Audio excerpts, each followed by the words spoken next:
কি অপরূপ লীলাভূমির, খোদা তাআলার কি অপরূপ সৃষ্টি, অসাধারণ।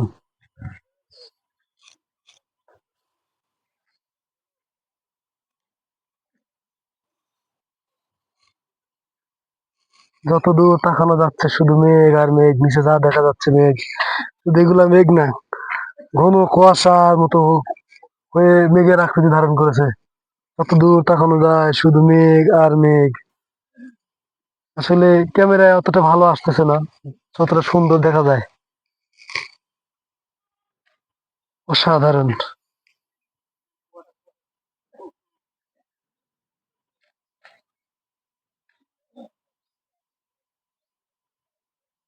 পাহাড়, পাহাড়ের নিচে ঢাল ঢাল, পাহাড়ের গা বেয়ে মেঘ আর মেঘ, কি অপরূপ সৌন্দর্য, খোদা তাআলার সৃষ্টি, খোদা তাআলার কি মহিমা।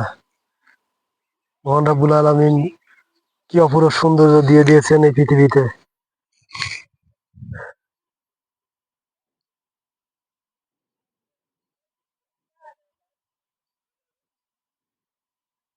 যতটা সুন্দর দেখা যাচ্ছে ক্যামেরায় অতটা সুন্দর আসতেছে না, ক্যামেরায় অত সুন্দর ধরা যাচ্ছে না, ধরতেছে না।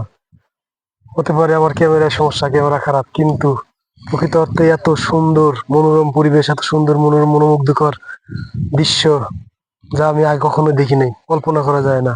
আর এখন আমি আছি মেঘের উপরে, কত উপরে আছি দেখেন, মেঘ কত নিচে, কত নিচে দেখা যাচ্ছে মেঘ, আর আমি কত উপরে আছি, কল্পনা করা যায়।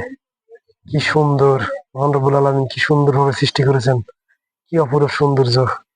যাই হোক, সবশেষে বলা যায় এমন সুন্দর পরিবেশ আর মনোমুগ্ধকর, আমাদের ভ্রমণ সার্থক, আমার ভ্রমণ সার্থক।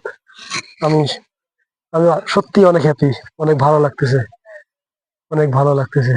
দেখুন দূর থেকে দূরান্ত শুধু মেঘ আর পাহাড়, মেঘ আর পাহাড়, কি সুন্দর, অনেক সুন্দর লাগতেছে, ভালো লাগতেছে, অনেক ভালো লাগতেছে।